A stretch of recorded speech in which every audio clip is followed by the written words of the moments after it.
तेजस्वी यादव जो यात्रा कर रहे हैं, अब उस यात्रा का कोई मायने मतलब नहीं है। तो मुझे लगता है कि अब जो है से उनकी जमीन समाप्त हो गई, खिसक गई है। अब उनके ऊपर बिहार की जनता का ना भरोसा है, ना विश्वास है।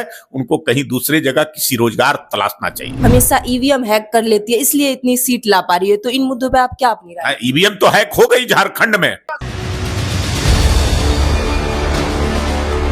नमस्कार, मैं आरती और आप देखना शुरू कर चुके हैं निष्कर्ष भारत। आज हमारे साथ बीजेपी के प्रेम रंजन पटेल जी जुड़ चुके हैं और इनसे बात होगी। तेजस्वी यादव कार्यकर्ता संवाद यात्रा निकाले हैं इन मुद्दों को लेकर, तो क्या कहना चाह रहे हैं सर इन मुद्दों? मुझे लगता है तेजस्वी यादव जो यात्रा कर रहे हैं, अब उस यात्रा का कोई मायने मतलब नहीं है। अब वो यात्रा करते हैं सत्ता प्राप्त करने के लिए, यात्रा करते हैं जो ऐसे लोगों को सब्जबाग दिखाने के लिए, लोगों को बहुत कुछ जो है से चीजें जो है से भरोसे में लेने के लिए। लेकिन अब उनके ऊपर कोई भरोसा लोगों का नहीं रह गया है। अभी जो उपचुनाव हुए हैं बिहार में, 4 सीटें थी और चारों एनडीए जीती है। उसमें से 3 आरजेडी का था और वो भी जो है से नहीं बचा सके। तो मुझे लगता है कि अब जो है से उनकी जमीन समाप्त हो गई, खिसक गई है। उन्होंने इस चुनाव को सेमीफाइनल की संज्ञा दी थी, तो मुझे लगता है कि ये सेमीफाइनल हो गया, फाइनल 25 में होगा। तो जब सेमीफाइनल में उनकी बुरी पराजय हुई है, 0 पर आउट हो गए, तो फाइनल में तो कहीं टिकेंगे नहीं। तो उनको यात्रा स्थगित करनी देनी चाहिए और मुझे लगता है कि अब राजनीति से भी अलग उनको हो जाना चाहिए। अब उनके ऊपर बिहार की जनता का ना भरोसा है, ना विश्वास है। उनको कहीं दूसरे जगह किसी रोजगार तलाशना चाहिए। लेकिन उनके जो नेता है वो कह रहे हैं कि हम 2025 में अच्छा रिजल्ट लेकर आएंगे। कैसे आएंगे, किस आधार पे आएंगे?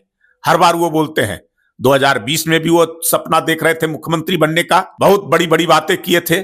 लेकिन उसके बाद जब रिजल्ट आए तो ढाक के 3 पात। उनको जो है से बिहार की जनता ने सत्ता नहीं सौंपी, नहीं दी।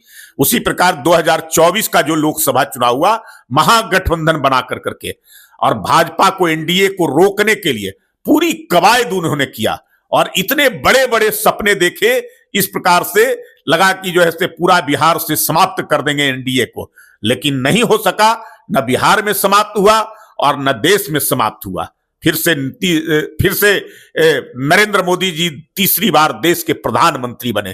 तो बात तो बड़ी बड़ी करते हैं, लेकिन उनके बातों पर जनता का विश्वास नहीं रहा, भरोसा नहीं है। उनकी जमीन पूरी तरह से समाप्त हो गई है। इसलिए जो है से उनकी बातों पर जो है से अब कुछ कहते हैं तो मुझे लगता है किसी को, मीडिया को भी जो है से यकीन नहीं करना चाहिए। उनके नेता जो बार बार ये आरोप लगाते रहते हैं सर कि कहीं ना कहीं ईवीएम हैक को लेकर एक बड़ा मुद्दा वो लोग बनाते हैं, तो इस पे आप क्या कुछ कहना चाहेंगे कि भाजपा जो है हमेशा ईवीएम हैक कर लेती है, इसलिए इतनी सीट ला पा रही है? तो इन मुद्दों पे आप क्या अपनी राय? ईवीएम तो हैक हो गई झारखंड में। अगर उन लोगों ने हैक किया तो इतनी उनके खिलाफ आक्रोश थे, इतना भ्रष्टाचार का मामला था, इतने मुकदमे थे जो जेल गए और उनके नेतृत्व में चुनाव लड़ करके और फिर से जो है से वो सत्ता में आ गए। तो ईवीएम तो हैक हुआ है कहीं ना कहीं जो है से। तो मुझे लगता है जब वो हारते हैं तो ईवीएम पर सारे दोषारोपण करते हैं और जब जीतते हैं तो भाजपा को जो है से वो अपनी ईवीएम की बात नहीं करते हैं। तो मुझे लगता है कि जनता उनको नकारती है, जनता उनके पर विश्वास नहीं करती है, इसलिए ईवीएम को वो दोष देते हैं। ईवीएम, अरे जनता का विश्वास जीतिए, जनता का भरोसा जीतिए, जनता का समर्थन प्राप्त कीजिए। और ईवीएम से जो कुछ नहीं होता है, जो लोग जाते हैं, जो बटन दबाते हैं, वही ईवीएम में निकलता है। तो जैसा कि आप लोग देख चुके हैं, हमारे साथ प्रेम रंजन पटेल जी थे और उनका साफ तौर पे ये कहना है कि ऐसी कोई भी घटना नहीं, और 25 में भी ऑल आउट होते हुए आरजेडी नजर आ रही है। ऐसे ही तमाम खबरों को देखने के लिए आप सभी बने रहिए निष्कर्ष भारत पे। नमस्कार।